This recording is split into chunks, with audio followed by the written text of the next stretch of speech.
queridos seguidores, eu sou a May Carvalho, do Agora Que Eu Sou Crítica, e no vídeo de hoje eu vou fazer um comparativo entre o livro e o filme O Castelo Animado. Eu tive essa ideia de fazer esse vídeo de hoje quando eu vi que a Galera Record estava republicando O Castelo Animado da Diana Wynne-Jones aqui no Brasil. O livro foi lançado em 1986 e é extremamente premiado lá fora. E ele já teve uma edição brasileira há muito tempo atrás, mas há um bom tempo ela já não estava mais disponível para compra. E aí a Galera Record trouxe novamente o Castelo Animado junto com as suas continuações, O Castelo do Ar e A Casa de Muitos Caminhos, num box incrível e maravilhoso que eu já mostrei aqui.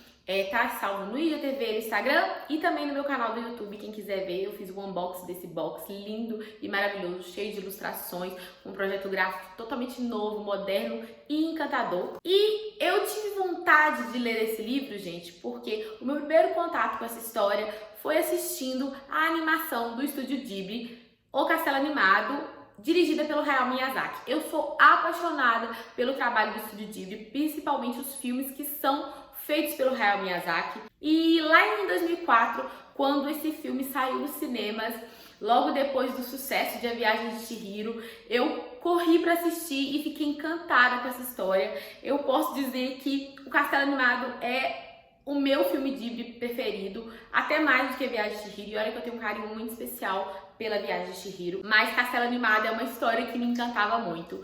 E eu era louca pra ler o livro, mas infelizmente não tinha disponível aqui no Brasil. Então, quando a Galera Record anunciou que ia trazer essa obra novamente, eu fiquei extremamente feliz. Tive que adquirir rapidamente a minha edição. E eu já li o livro, o primeiro livro, O Castelo Animado. E o que eu fiz?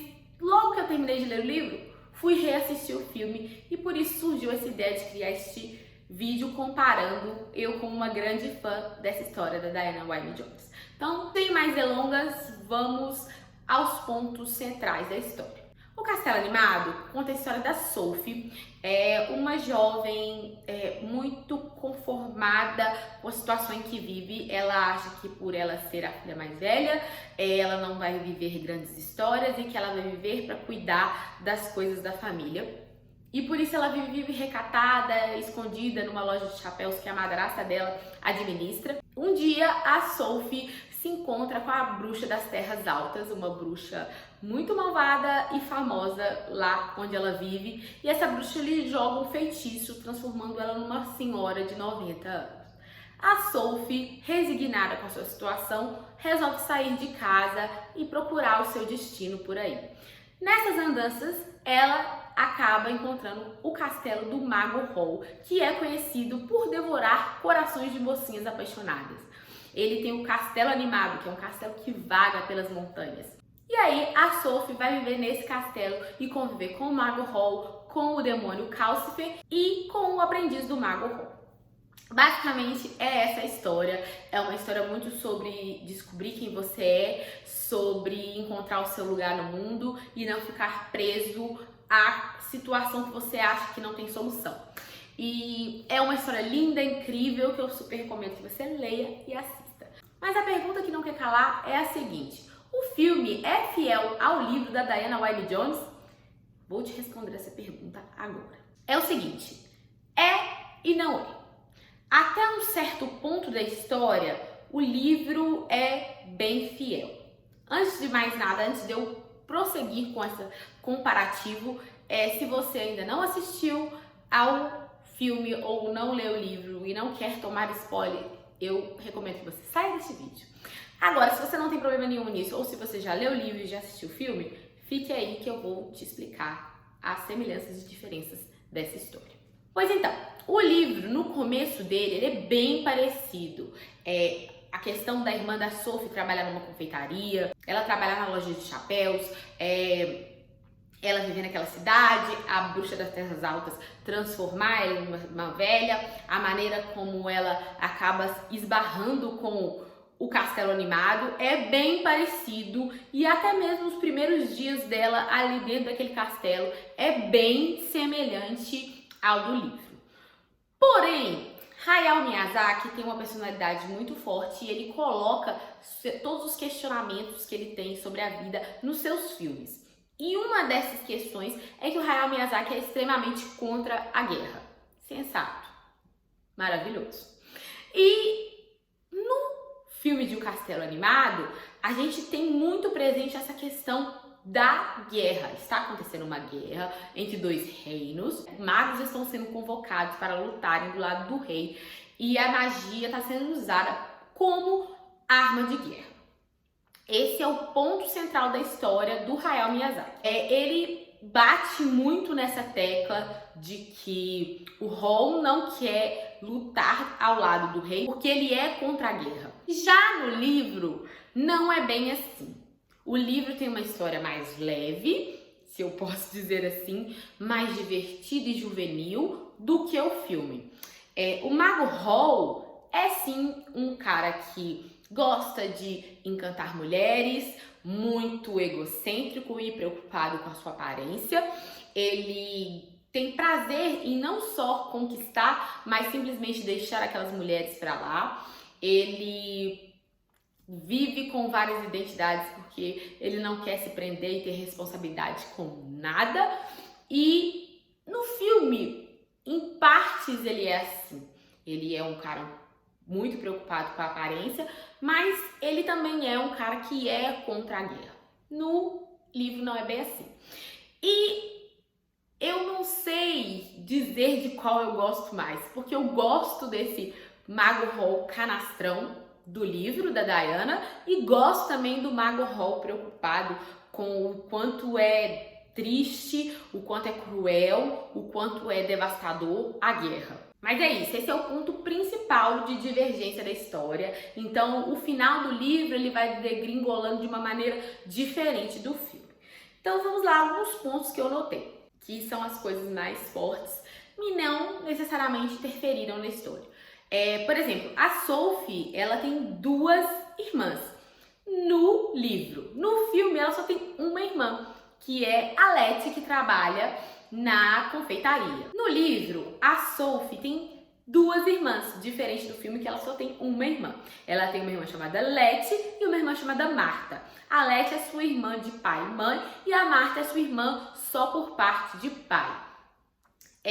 Tal como no filme, a Letty, ela é muito encantadora, faz sucesso com vários homens, todos vão na confeitaria para ver a Letty.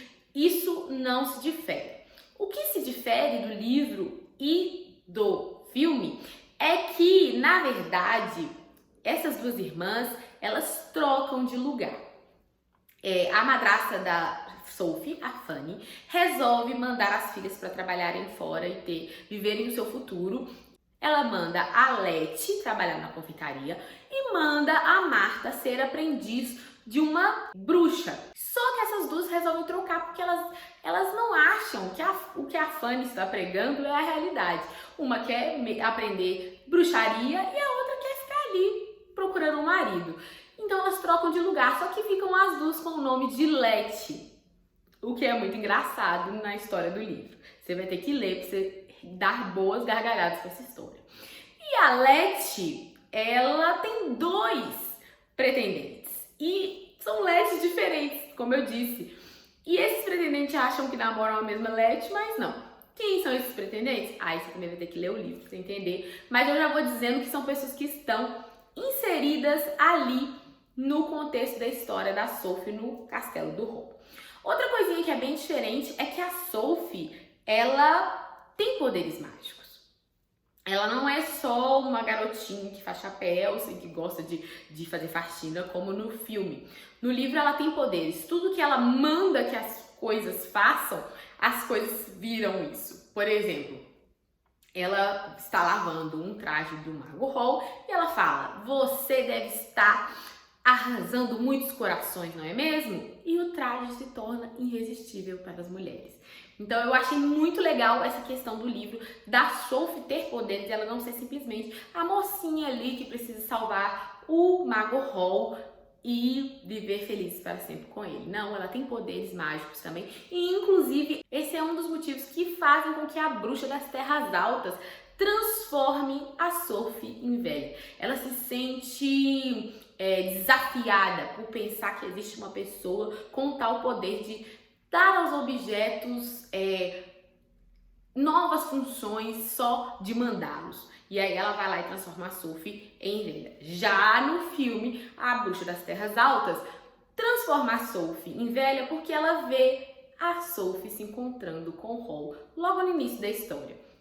Esse encontro acontece ou não acontece no livro? Sim, o encontro entre o Hall e a Sophie acontece, não da maneira como é visto no filme, em que ele simplesmente resolve salvar ela de um apuro com 2 soldados que estão dando meio que em cima dela, e até um soldado fala assim, ai, essa ratinha não quer brincar com a gente? Que é a fala que o Hall usa no livro. Ele pede pra ela vir até ele, ele vai jogar todo o seu charme pra cima da Sophie e ele...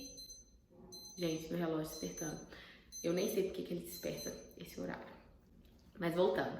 Essa frase da ratinha ele usa com ela porque ele quer jogar o charme dele pra cima dela e ela meio que ignora ele. Tá nem aí pra cantada que ele dá, né? Aí, mudando já pra questão de quando ela vai viver na casa do Hall, quando ela chega na casa do Hall, eu falei que ela encontra um jovem que é aprendiz do Hall. No filme, o Marcos, que é o aprendiz do Hall, ele é uma criancinha, bem pequenininha. Já no livro, o Marcos já é um jovem de 15 anos. Então, o Marcos já não é uma criancinha que precisa de cuidado.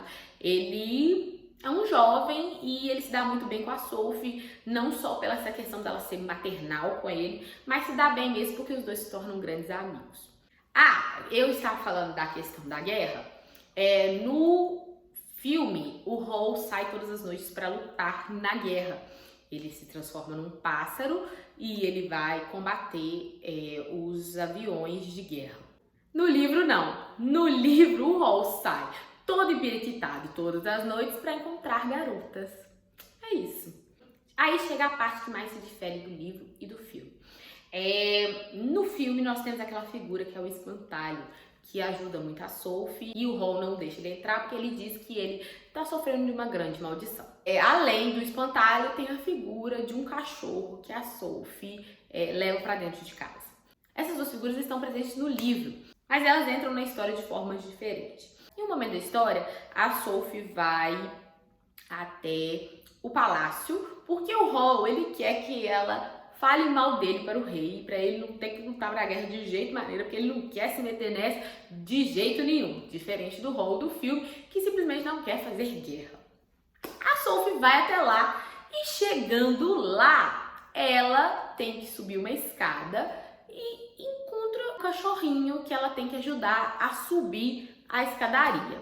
Ela acha que aquele cachorrinho é o Hall, ela fica com isso, que esse cachorrinho é o Hall, e ela ajuda ele na escada para isso. Quando ela chega no castelo, a bruxa do rei, que é a Madame Sullivan, ela fala com ela, esse cachorro é meu. E aí a Sophie fica puta, porque ela fica revoltada do cachorro ter abusado dela. No livro, não é assim que acontece. Até porque a Madame Sullivan não existe no livro. A Madame Sullivan no livro é o Mago Sullivan. Na história da Diana Wynne Jones, o rei tinha um filho e ele mandou esse filho para as Terras Altas fazer alguma coisa que eu não me lembro bem o que era, e esse filho desapareceu.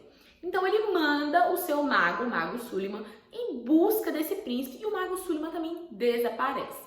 Eles têm certeza que foi a bruxa das Terras Altas que acabou fazendo alguma coisa com esse príncipe e com este mago. É isso que acontece. Essa imagem da Madame Sullivan no filme, na verdade, é uma junção de 2 outros personagens do livro, que é o Mago Sullivan e a bruxa que treinou o Hall. É uma mulher poderosa, muito parecida com a Madame Sullivan, e no filme até eles falam que foi a Sullivan que treinou o Hall. E o Hayao Miyazaki juntou essas 2 pessoas e fez um personagem só. Entendeu? Então, o cãozinho, ele não entra na história nessa parte. A Sophie simplesmente acha ele um dia vagando pelas Terras Altas e descobre que ele é um ser humano enfeitiçado. O espantalho, a mesma coisa. E no final, ela vai ter uma revelação sobre quem verdadeiramente é tanto o espantalho quanto aquele cachorro. E é uma revelação surpreendente, que eu não vou contar para não estragar. Eu falei que eu ia dar um spoiler, mas não quero dar tudo para não perder a graça.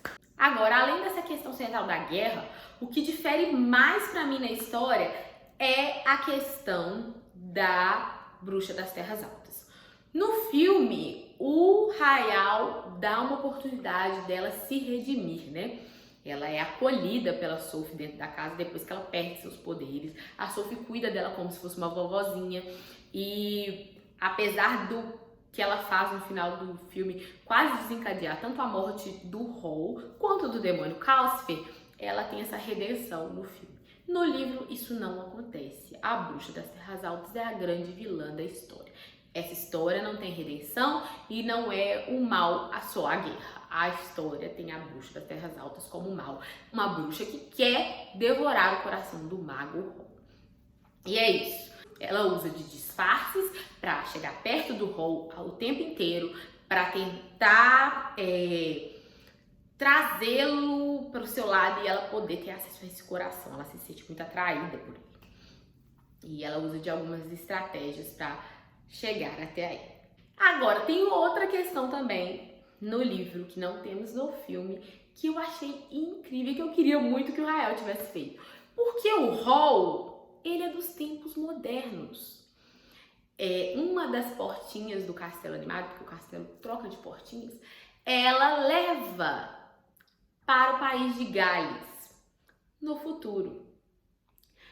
Ele vive, o Hall veio do futuro, presente, sei lá, da época de modernidade, onde tem televisões e carro, para viver neste universo onde tem magia, porque ele se sente encantado com todo esse poder e essa mágica. E aí ele veio. Então temos essa questão de que às vezes ele vai para o presente e futuro e vive uma vida moderna. Ele tem um carro, ele tem coisas desse tipo. Ele vai para o encontro do time de algum esporte inglês, que eu não faço a mínima ideia qual seja. Então é isso mesmo. Então eu achei muito legal e muito interessante. Mas para finalizar esse vídeo, que já está bem longo, vamos à questão central. Vale a pena ler o livro? Vale super. Eu dei várias gargalhadas. Se você foi uma pessoa que viu o filme e gostou do filme, o plot central da história tá ali. Os personagens são muito parecidos com o do filme. A Sophie muito encantadora. Na verdade, eu acho que a Sophie é ainda melhor nos livros, porque eu tenho a oportunidade de conhecer ela mais inteiramente. O Calcifer, o demônio, está ali do mesmo jeitinho que do filme. Ele é super engraçado, divertido.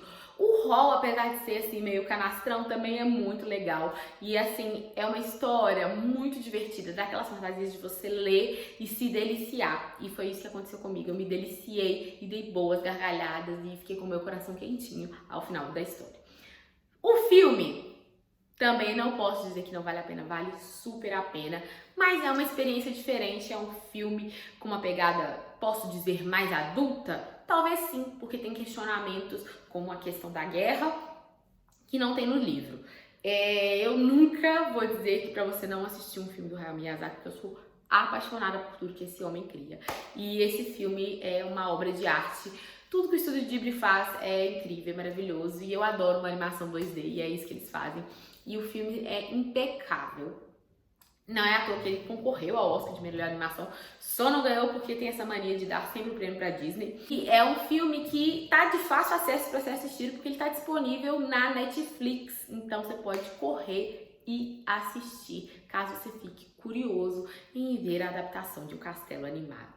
No mais, gente, esse vídeo de hoje era simplesmente uma carta de amor à história de Um Castelo Animado, porque eu só me tornei mais apaixonada por essa história e eu faço questão de recomendar a todos que leiam, principalmente nessa edição belíssima que a galera Record criou, porque o livro está muito bonito, muito incrível. E eu fiquei muito satisfeita da galera Record trazer essa fantasia tão premiada, tão famosa, tão conhecida, novamente numa nova roupagem, dando a oportunidade de a gente conhecer essa história incrível. Então é isso, o vídeo já está extremamente longo, eu espero que vocês tenham gostado e que eu tenha sido clara e não confusa. Até o próximo vídeo, tchau!